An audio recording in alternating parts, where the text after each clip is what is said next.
and then we'll just well, then and now really, and looking forward. So I know, Jonny, you've got some announcements to make that I'm sure you're going to reveal live here this evening. I saw on your Instagram earlier, which I'm excited about. You might want to keep it. No.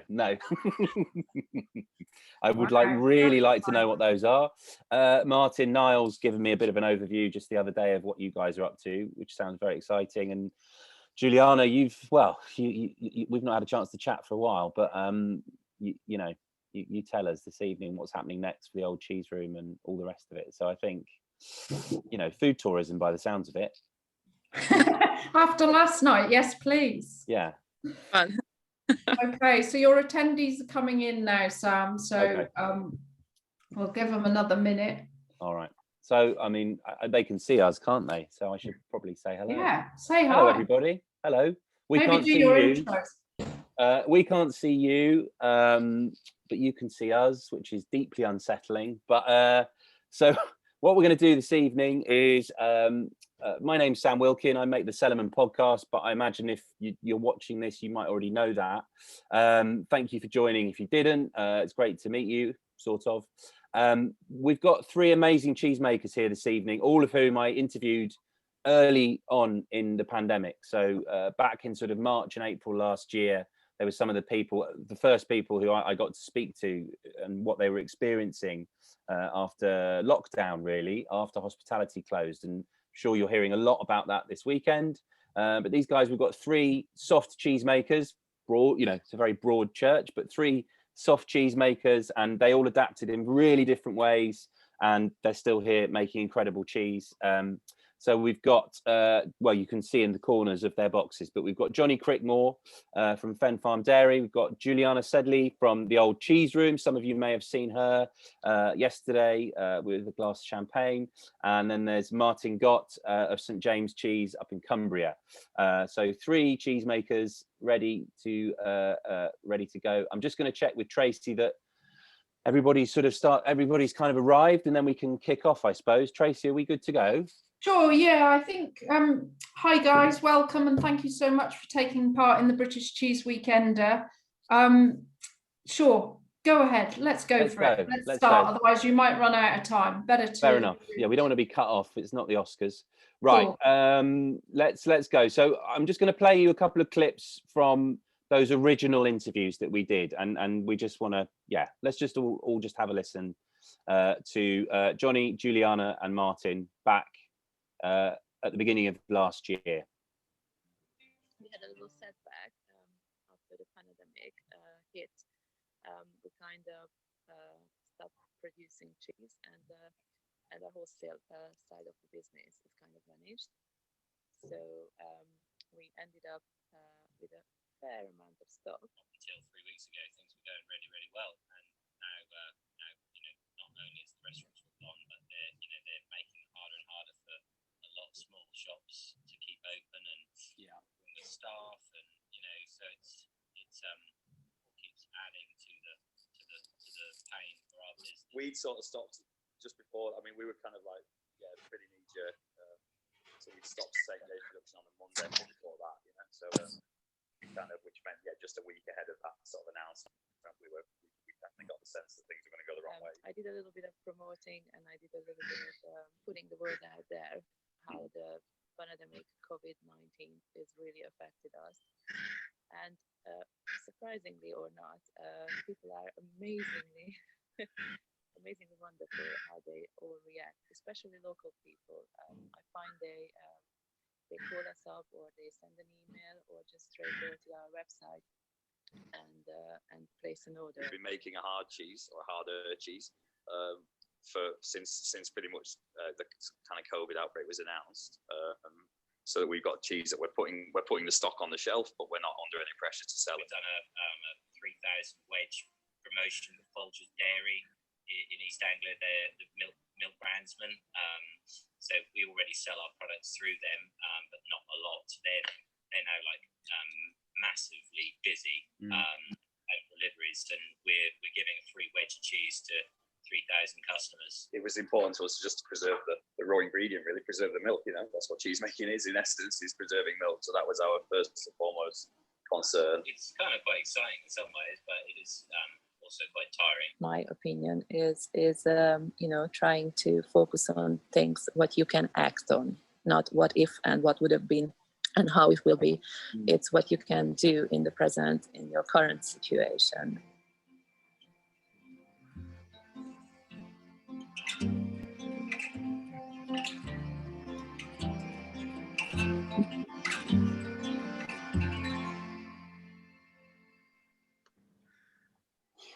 So that's looking back to March, April last year. I just thought it would be interesting just to kind of gauge tone of voice. I mean, I thought it was really interesting, Jonny. I remember you describing it as it's quite exciting, really.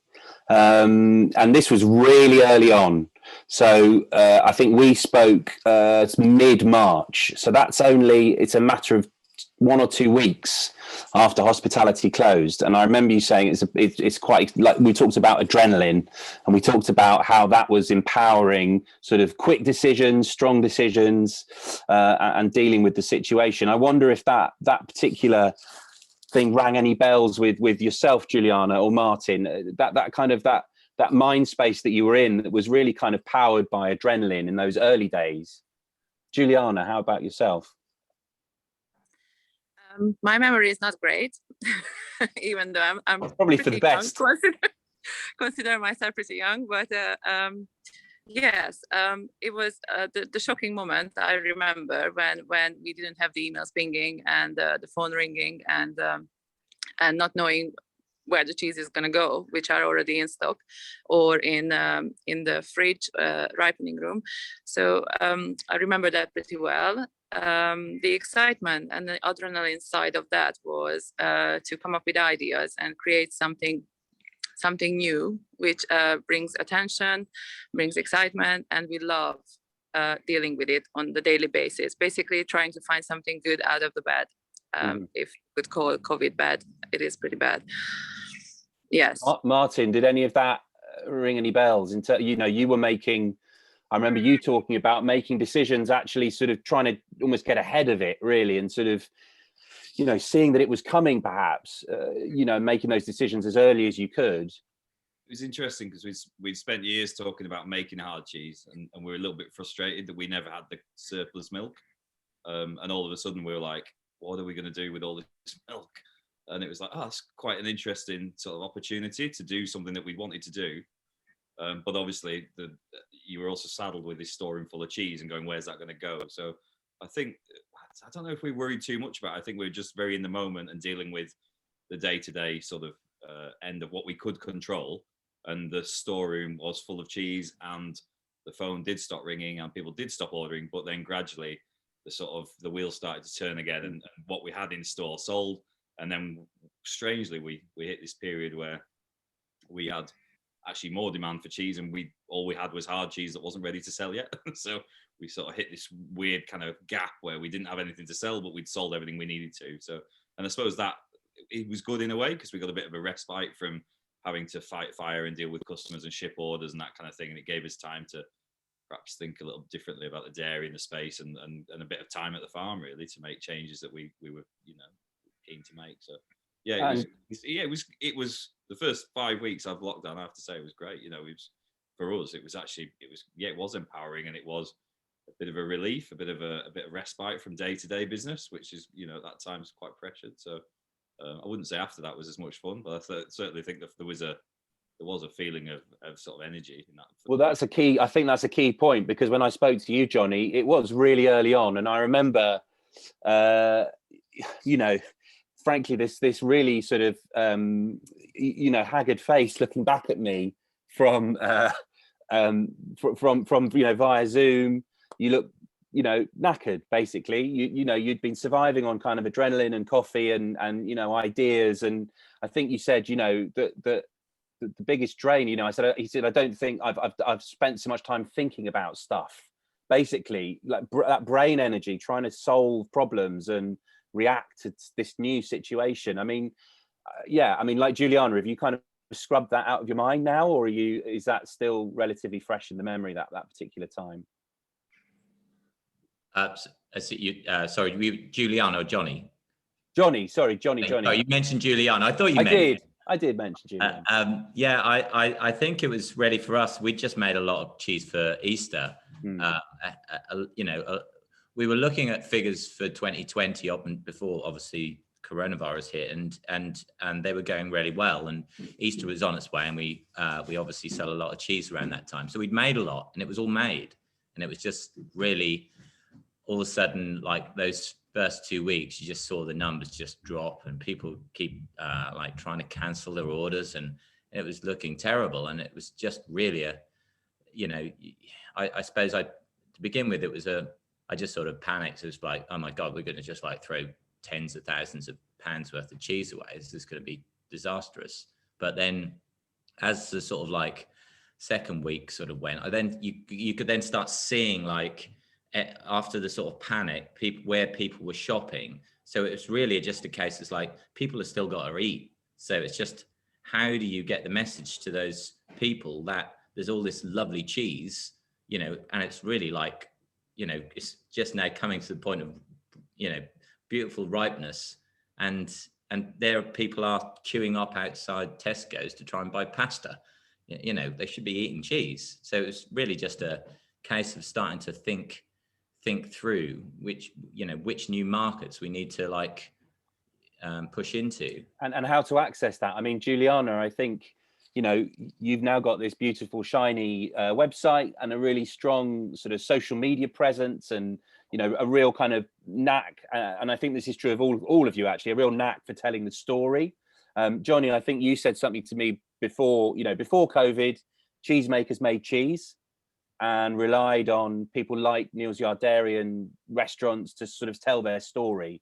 But actually now there's an onus on you guys to tell that story. Julianna, how much has that changed from sort of before to now, that you're having to, you feel the responsibility to tell that story and get the word out about your product? I think that's grown quite a lot on us. I also learned, I think we are small, so our risk probably wasn't as high as Jonny's or Martin's looking back. But it's really great to have wholesalers and retailers who are selling our cheeses and spread the word and talk about us and our cheese and what we do. But it's also really good to have the opportunity ourselves to get out there and shout out loud what we do, and actually it comes across that we are the heart and the soul of the whole thing. We're making the cheese, we are the one who selling the cheese, and I think it's just good to not keep all eggs in one basket, if I may say that. So I quite like the idea of not relying on one wholesaler or two wholesalers and waiting for selling all the cheeses. It's really good to just make a noise, and I think if people are interested, that's wonderful, and they're gonna follow, and they want to know more as curiosity works, and I think we just got onto that path. I feel like we are on that path. Well, and this is what I think is interesting about what we're talking about this evening, because we've talked, that's all very, what we've talked about is retrospective, but actually it's fascinating to see how your three businesses have changed over the course of 12 months. And actually it's not, none of you are just going to go back to what you were doing in February last year. Martin, you talked about making a hard cheese, but you never had the milk, and actually that was one cheese, that was Crickmore, but it wasn't just Crickmore that became new coming out of St James. What else are you working on? Yes, I was just thinking about that what Julianna was saying about the diversity of customers, and we because we started with only one or two fairly sort of decent sized distributors and wholesalers. After 15 years in business, we were only dealing last year with about 6 businesses that were buying from us, and I think sort of last count last week we're about 36 businesses now that we sell cheese to, and I think that's been like really transformative. But again, that to answer your question about cheeses, we always experiment and done sort of R&D cheeses, but we just never had the opportunity to take another product to market in any kind of like sizable volume, because we just didn't have that extra milk to go with. So so Crickmore, we made a lot of it. We made 7 days a week for you know, probably 20 weeks of the year. So, you know, it was a lot of batches to get under our belt and a lot of opportunity to evaluate that process and that recipe and that make and method. And it was hugely, like, we learned a huge amount. And then, yeah, and then in June, we had just a kind of a moment of craziness, I guess, and ended up buying up a whole herd of goats, which wasn't really on the plan.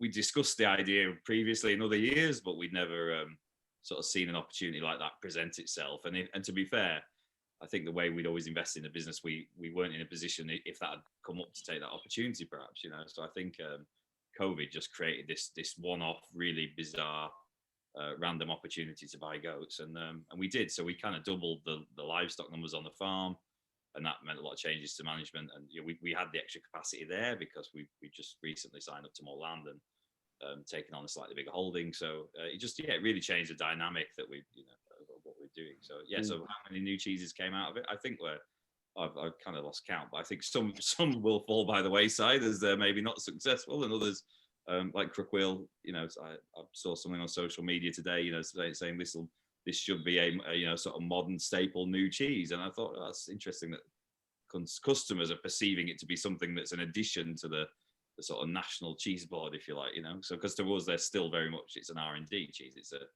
even though we've been making it for a year, it wasn't a sort of proposition that we were. So these things don't happen overnight, do they? I mean, you're not going to come out with the exactly what you have in mind after quite a lot of work. Jonny, what was the biggest change? I suppose Martin, I mean, he's up to, I think I was counting the other day, I think 5 cheeses now, different cheeses. You know, Julianna has found these different ways to market, and also dealing, I guess, more locally as well, not just being a bit more self-reliant.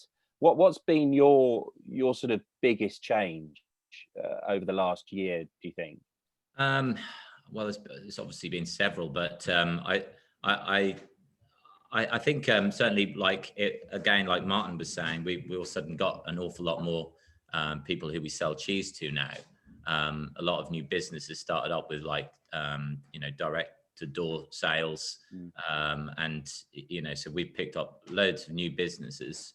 But I guess we've had more focus and still are on our website, and it's made us think a lot more about what our website should be and what it should look like. But I think because of the amount of cheese we sold through the website in those early days, and obviously since then, because we've had 2 more lockdowns since the first one, is that we've kind of, I think we've just got better at doing single sales to the end customer.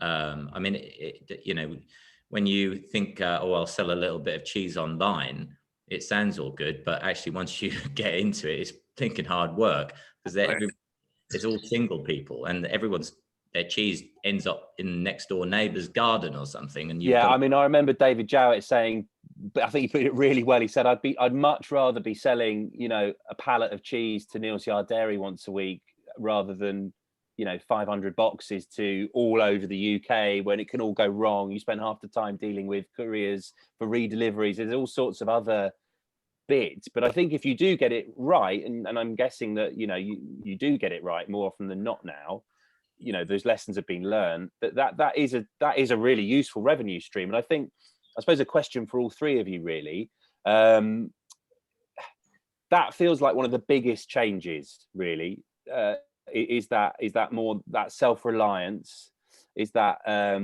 you know, that direct sales element that we didn't really have in the same way before, that is very much part of the industry now.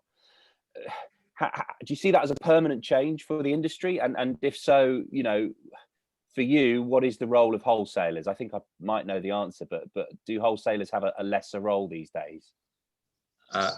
I'll just go first, but I think sort of like what we learned from doing the online sales is actually people find our they discover our cheese, they hear about our cheese. So the first place is the obvious thing to do is go to the website of where the cheese comes from.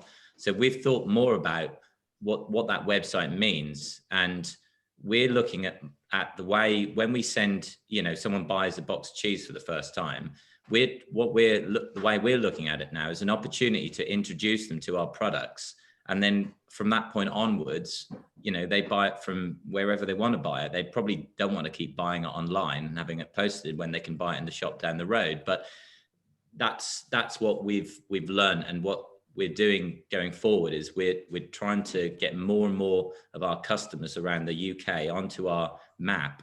So people, they hopefully will have a good experience with our cheese box, but then they can then see where the cheese is sold locally. So the website is a way of advertising our products or introducing people to our products. Does anyone else want to jump in on that, or we don't want to annoy the wholesalers? No, we love the wholesalers. We depend on the wholesalers, but it's nice to have the choice of getting out there on our own as well, and tell our own story on our own way, rather than a point of view of someone else and so on. I think there is space for everyone and every product and every business.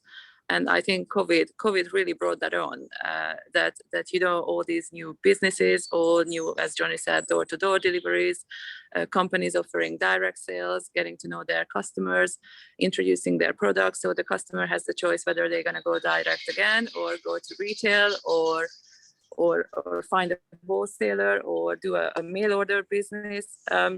There's plenty of opportunity out there, and the good thing is that we all have the choice to pick from. Martin?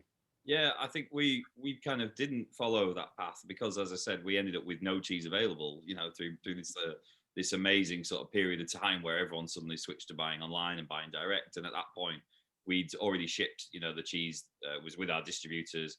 And then, okay, there was some cheese in store, but we kind of knew some demand would return because we were working with a lot of our customers tend to be that small, distribute into the smaller delis, the kind of places who were going to have a little upswing, you know, the kind of places you were seeing were busy anyway. So there was a kind of confidence that, yes, the restaurants were shut, but the little grocers and delis who were stocking our cheese, their orders were kind of going up. So we didn't have this sort of real panic or fear and glut of cheese that I think others had.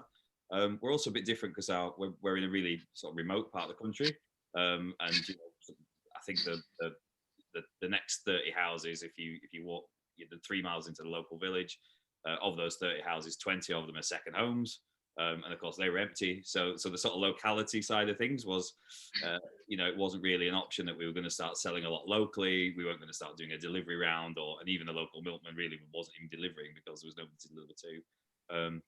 So we've got this strange migrant population where there's a lot of caravan parks, there's a lot of tourism, and that was stopped. So then you go, okay, we could have done the online thing, we could ship it, but of course, when you've got loads of second homes on your doorstep, what you don't have is lots of people looking for work, packing boxes and shipping orders. So we're in a part of the world it's really difficult to get staff. So our model is we've got some key skilled cheesemakers, farmers, everyone's kind of quite versatile, but we don't have sort of the opportunity to suddenly hire people down the road to come and pack boxes and ship orders and send stuff through the internet. So I think we kind of had all this in my mind anyway, that was there as restrictions on how we could affect it. So we just kind of embraced our distributors a little bit more, and joined in with their Zoom sessions and tried to do more to facilitate their sales where we could. So I think it was quite good. I think it built us some good you know, sort of good connections in the industry, and there was a little bit of support there that we were saying, look, we're not selling direct, we're going to point you in the direction of the businesses who do sell our products online. So yeah, a different way. I mean, still a lot of our cheese got sold online, but just not from the farm here. And again, a little bit respectful because of the limitations of our site and our location.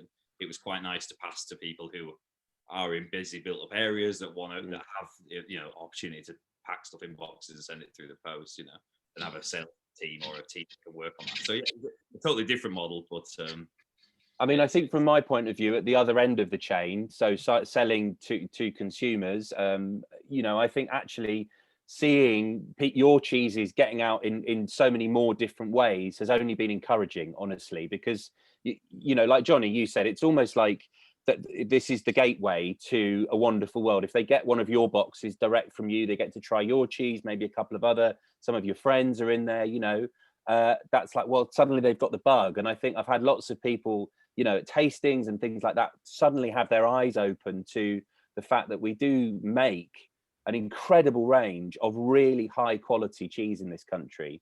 And now there are all sorts of ways to get hold of it.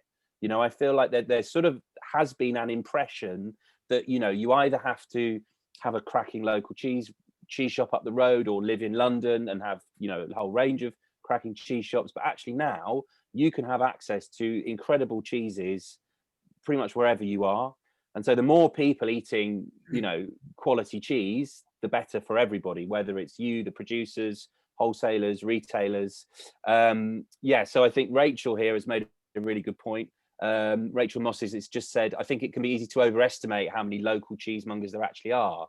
Our nearest is 22 miles away and not accessible but via public transport. So, but she says she appreciates that she can now get hold of it. So I think that accessibility of these products, I mean, I think it's broadened all our minds. Something that really struck home to me, Julianna, that you said when we spoke back last year, was the market that you had not really tapped into was the one on your doorstep.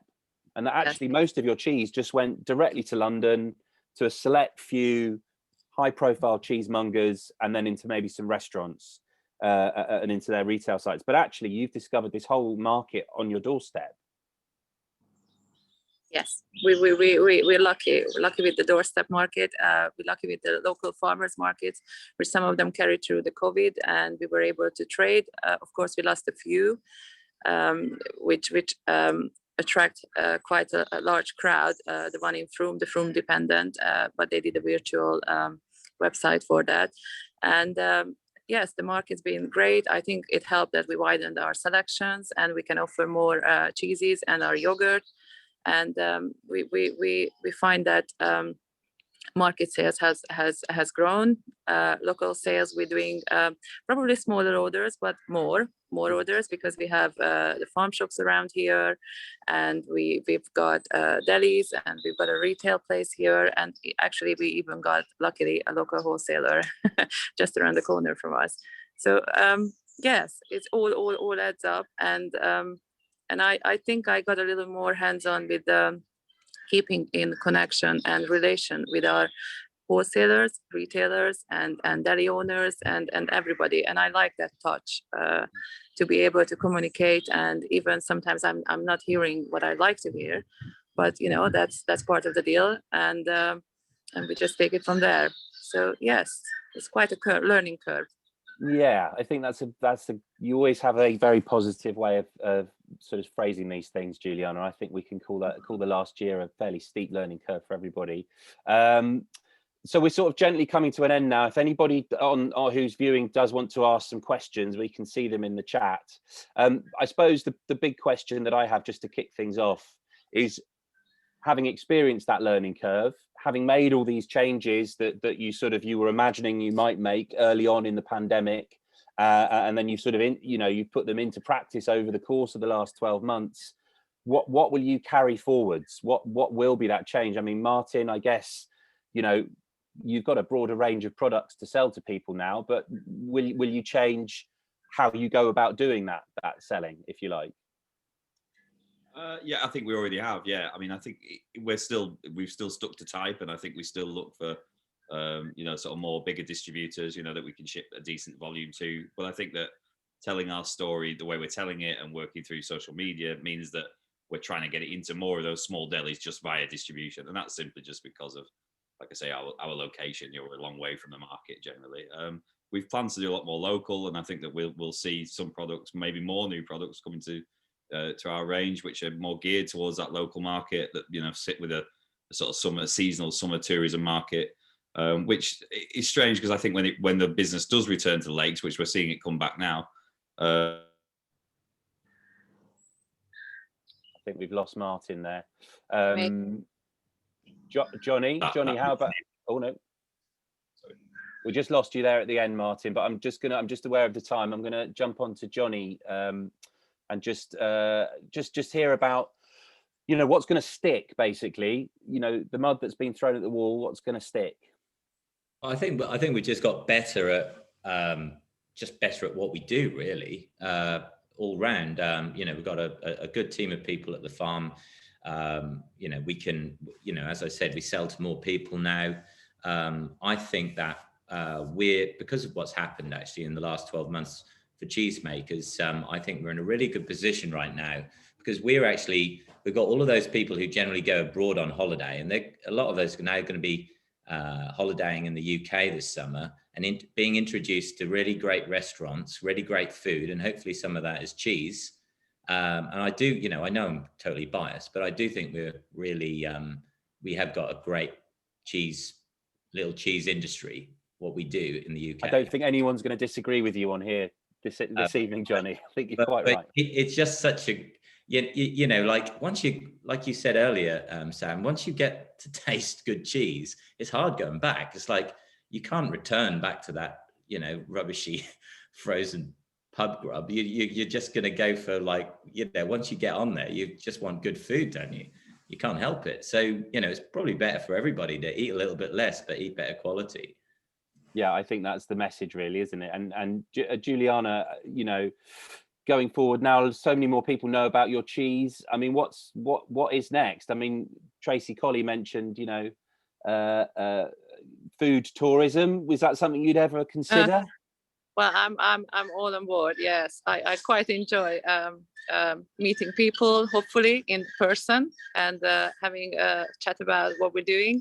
But I think we need to think about how we can make more of our cheeses, because what we find is we keep making the butternut cheese, we keep making Lipia cheese, and then there is a demand for the hard cheese, but we don't have enough hard cheese. So it's always how we balance this out. So I think the way forward for us is a little bit of thinking how we're going to grow and how we're going to take that forward. But I'm pretty much of a person of taking one step at a time, and I like things step by step. When I'm ready for the jump, when I'm ready for the change, when we are ready for the change, then we're going to make it. But just slowly, step by step, we'll see what happens. At the moment, we can't complain.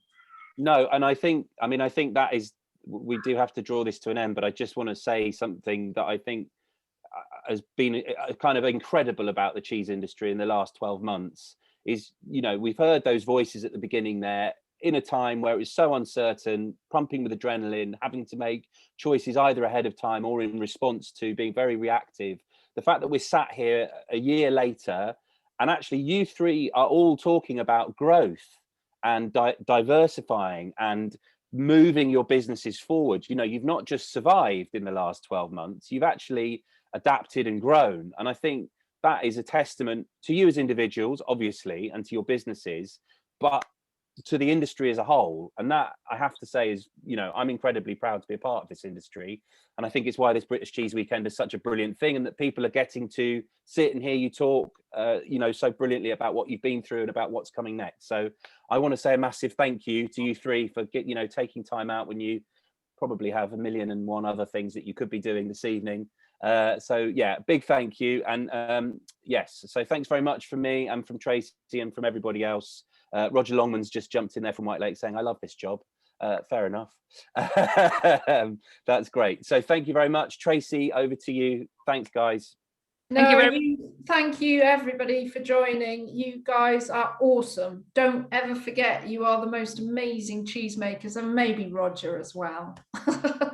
Thank you, Sam, for hosting and spreading the word about this awesome industry. Keep up the good work, Cellarman Sam, absolute legend. Check out his podcast if you haven't seen it, listen to it rather. But thank you guys. Off to the next event. Keep going. We're here till 10 o'clock tonight and then all day tomorrow. Amazing. Okay, thank you. Thank you very much. Thank you. Good night, everybody. Thank you. Take care. Bye. Bye bye.